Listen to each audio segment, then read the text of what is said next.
जो public sector को ये बेच रहे हैं, जो जनता की पूंजी है उसको ये बेच रहे हैं निजीकरण का, उसका हम विरोध करेंगे। हम कहेंगे जो श्रम कानून है बेच कहा है, उन्होंने तो बेच दिया। हाँ हाँ वो हम करें, बचा ही कहा कि आप बेच दिया, बिल्कुल सही बात है। जो बाकी उसको कुछ और बचा है तो बता दीजिए। हाँ वो बिल्कुल सही कह रहे हो, बड़ा हिस्सा बेच चुके हैं ये। इसका मतलब यह है देश को बेच रहे हैं। अरे तो आपका खेत मांग तो रहे हैं बेचने के लिए। हाँ हाँ बिल्कुल मांग रहे, तभी तो हम लड़ रहे हैं। अब जब तक ये बेच रहे थे हम धीरे धीरे समझ नहीं पाए थे, अब एक समझ गया अनपढ़ वाला हिस्सा। संसद पे जाना वर्जित है, आप लोग संसद पे बात कर रहे हैं, आप लोग रामलीला मैदान में बात नहीं कर रहे हैं जाने। ऐसा संसद पे जाना वर्जित कहाँ है, इन्होंने वर्जित कर रखा है। संसद तो हमारी है। किसान मजदूर अगर वहाँ नहीं जाएगा तो फिर कौन जाएगा? अडानी अंबानी जाएंगे? उनकी संसद है क्या? संसद किसानों मजदूरों की है, इसलिए संसद पे तो हम जाएंगे ही जाएंगे। ये अलग बात है कि तमाम मर्यादाओं को ध्यान में रखते हुए ये हमने तय किया है कि हम 200 लोग, सारे जितने संगठन हैं उनसे 200 लोग जाएंगे प्रतीकात्मक रूप से। हमारा ज़्यादा टकराव का नहीं है। टकराव का हो रहा होता तो ये इनकी कील जो गाड़ी है इनसे हम रुकने वाले नहीं थे, बैरिकेड से रुकने वाले नहीं थे, लेकिन अनुशासित तरीके से जाएंगे। और उसके पीछे कारण ये है, आपने कहा कि बैरिकेड से हम रुकने वाले नहीं हैं, इसका मतलब 26 तारीख को बैरिकेड था तो आप लोग लाल किले क्यों गए? नहीं 26 तारीख में हम कहाँ लाल किले गए, हमको डाइवर्ट किया गया था। तो अभी आपने कहा ना बैरिकेड से हम रुकने वाले नहीं हैं, यानी कि आपको मालूम है कि रूट क्या है नहीं है। जब हम जाएंगे तो बैरिकेड नहीं रोक पाएंगे, हम अनुशासित तरीके से पूरे मूवमेंट को चला रहे हैं शांति। लेकिन आपके कुछ लोग बोल रहे हैं कि हम पार्लियामेंट जाएंगे, वहाँ खेती करेंगे। वो सब तो सारी चीज होती हैं, वो आंदोलन है, उसमें अलग अलग सोच के लोग होते हैं, सारी चीजें होती हैं, लेकिन आपको मालूम है ना 527 लोगों के लिए असली बात पार्लियामेंट तो जनता के लिए भी है ना।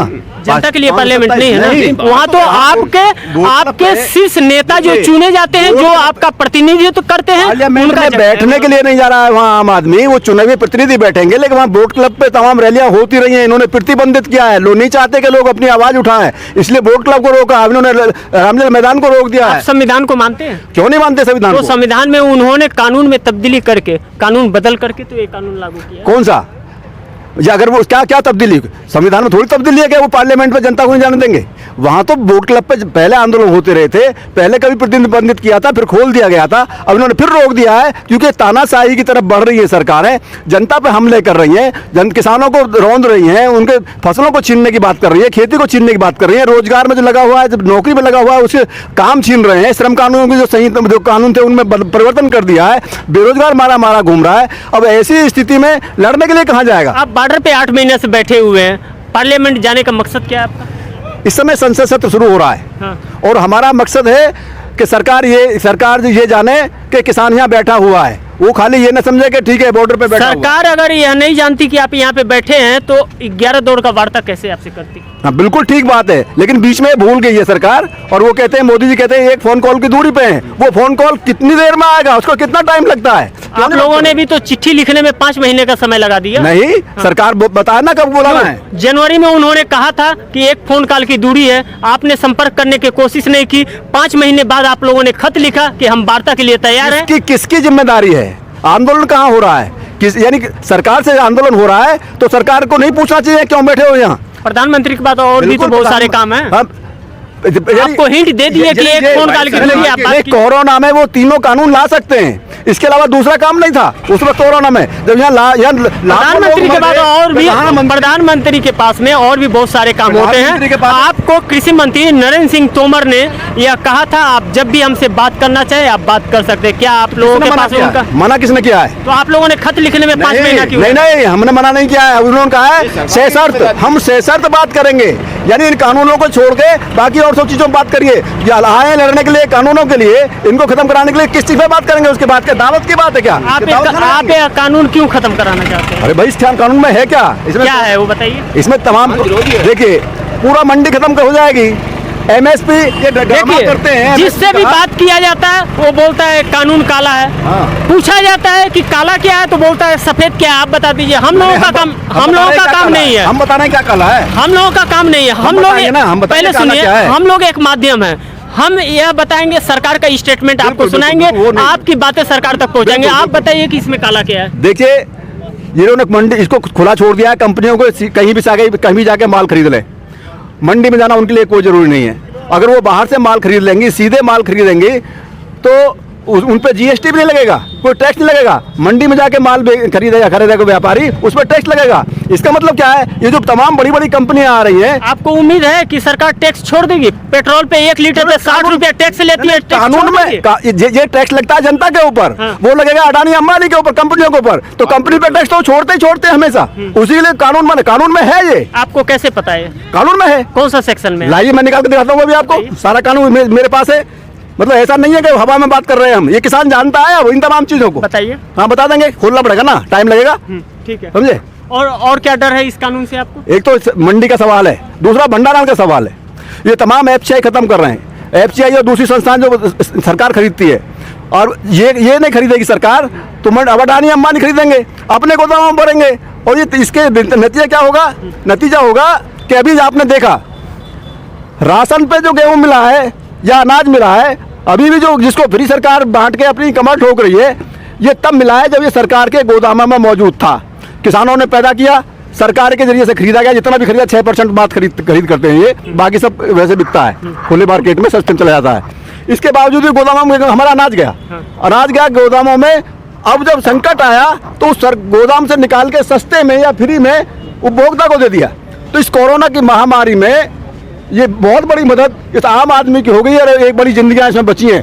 यदि कोरोना के साथ में भुखमरी जो होती उससे ही बचा है। अब क्या कर रहे हैं, ये एक पूरा इनको छूट कर दी है, कितना भी भंडारण कर लें कंपनियां, निजी भंडारण। पहले रोक थी, इस पहले रोक लगी हुई थी, पहले रोक लगी हुई थी भंडारण नहीं करने के लिए, अब भंडारण करने के लिए लग गया है। आपको यह जानकारी होना चाहिए कि सरकार सिर्फ देश में जितना भी उपज होता है उसका सिर्फ 6% खरीदती है, अनाज खरीदती है। बाकी के भी अनाज आपके बेचने हैं। अगर आपको रेट नहीं मिलेगा तो उनको मत दीजिएगा। किसको नहीं देंगे?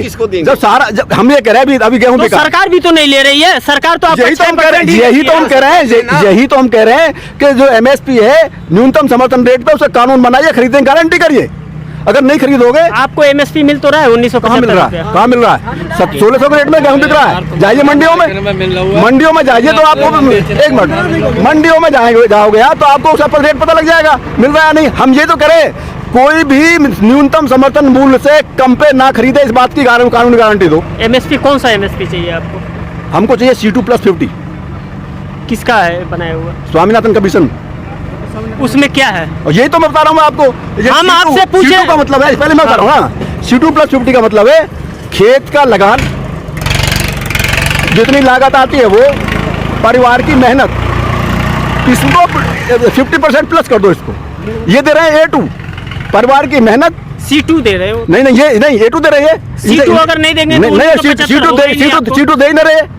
जिसमें लगान, इसमें खेत की लगान जो है वो जुड़ा हुआ है ही नहीं, खेत का लगान। ये A2 दे रहे हैं, परिवार की लागत। A2 तो कानून में ही नहीं है। कानून में नहीं, कानून में ही है। नहीं है, आप जानिए उसको, मैं बता रहा हूँ कानून में है, आप पढ़िए उसको, पढ़े लिखे किसान हैं। कौन से सेक्शन में है? और सेक्शन थोड़ी बता रही है, बैठा मैं आपको। मैं A2 पूछ रहा सरकार से, पार्लियामेंट में पूछ लो, मौका आ रहा है, पूछिए। ये A2 के आधार पे मूल्य दे रहे हैं, समर्थन मूल्य।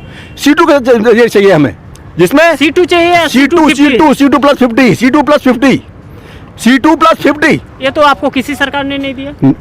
और यही तो तभी तो मांग रहे हैं हम। जब कमीशन की रिपोर्ट आई है, इन्होंने वादा किया था हम C2+50 देंगे।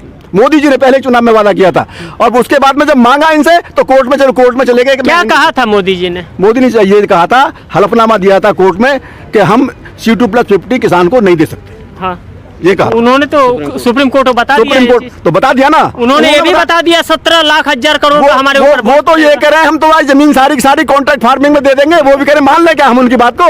अरे हमारी जिंदगी मौत का सवाल है। मोदी जी ने तो 15 लाख की बात कही थी। सुनिए, मोदी जी ने आपको 15 लाख की भी बात कही थी इसके पहले। झूठ बोल रहे हैं ना, हम कह रहे हैं तभी तो कह रहे हैं। अब 22 हो रहा ना अभियान शुरू, अब जा रहे हैं ना, अब ये जाएंगे, इनका जाने का टाइम आ गया है तो जाएंगे निश्चित रूप से।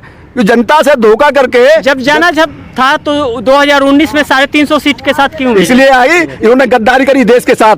पुलवामा में बहुत इतनी बड़ी घटना हुई, उसके बाद में जवानों को मरवाया इन्होंने, और उनके नाम पे फिर ये यहाँ आए भावनात्मक खेल के। क्या 5 साल में आप इनसे सबक नहीं लिए थे? कौन से 5 साल में आप इनको समझ नहीं पाए? जब आपको 15 लाख का लालच दिए तो आप समझ नहीं पाए, नहीं मिला। 2017 में जब नोटबंदी आ गया तो नोटबंदी में 2000 के नोट में चिप लेकर के आए। इन्होंने कहा कि 1000 रुपए से आतंकवादियों को फायदा होता है, काला धन इकट्ठा करने वाले को फायदा होता है। जब 2000 का नोट इन्होंने चलन मिलाया तो आपको समझ नहीं आया इस चीज? ऐसा है ना, बात तुम्हारी ठीक, लेकिन है क्या, इस देश की जनता इस देश से बहुत प्यार करती है। जब भी सवाल खड़ा हुआ इस देश के, यानी जब भी चाहे बाहर का अटैक हो चाहे अंदर से अटैक हो, ये तमाम मतभेदों को भूल के खड़ी हो जाती है। इंदिरा गांधी की हत्या के बाद क्या हुआ, कितने बहुमत से राजीव गांधी जीते थे। हिंदुस्तान ने क्या समझा, देश की जनता ने, देश को खतरा है। पुलवामा पे हमारे जवानों पे हमला हुआ, तब भी ये महसूस किया गया कि देश को खतरा है, और इन्होंने उसको बताया भी कि पाकिस्तान से ये हो गया, उससे ये हो गया, उससे ये हो गया। ये फिर खेल खेलने की कोशिश कर रहे हैं। अच्छी बात यह है कि लोग समझ रहे हैं, पहले के मुकाबले समझ गए, उस समय गलती हुई थी, समझे, आगे गलती होने वाली नहीं है। आप क्या कहना चाहेंगे सरकार को? हम कहेंगे सरकार इन तीनों कानूनों को वापस ले, एमएसपी पे एक कानून बनाए, जो बिजली का निजीकरण का सवाल है इसको वापस, इसको एमएसपी पे तो सरकार अभी तक आप लोगों से बात ही नहीं की है। तो हम तो कह रहे हैं ना, हम तो, हमारी मांग है ना। वो तो बोल रहे हैं पहले 3 कानून की बात कीजिए, वो 3 कानून रिफिल नहीं नहीं, हम तो सारी बात करेंगे उससे, खाली एक सवाल नहीं है। ये चारों के चारों मांगे ये है, प्लस जो पब्लिक सेक्टर को ये बेच रहे हैं, जो जनता की पूंजी है उसको ये बेच रहे हैं निजीकरण का, उसका हम विरोध करेंगे। हम कहेंगे जो श्रम कानून है, बेच कहा है, उन्होंने तो बेच दिया। हाँ वो हम करें, बचाई कहा कि आप बेच दिया, बिल्कुल सही बात है। जो बाकी उसको कुछ और बचा है तो बता दीजिए। हाँ वो बिल्कुल सही कह रहे हो, बड़ा हिस्सा बेच चुके हैं ये, इसका मतलब यह है देश को बेच रहे हैं। अरे तो आपका खेत मांग तो रहे हैं बेचने के लिए। हाँ बिल्कुल मांग रहे, तभी तो हम लड़ रहे हैं। अब जब तक ये बेच रहे थे हम धीरे धीरे समझ नहीं पाए थे, अब एक समझ गया अनपढ़ वाला हिस्सा।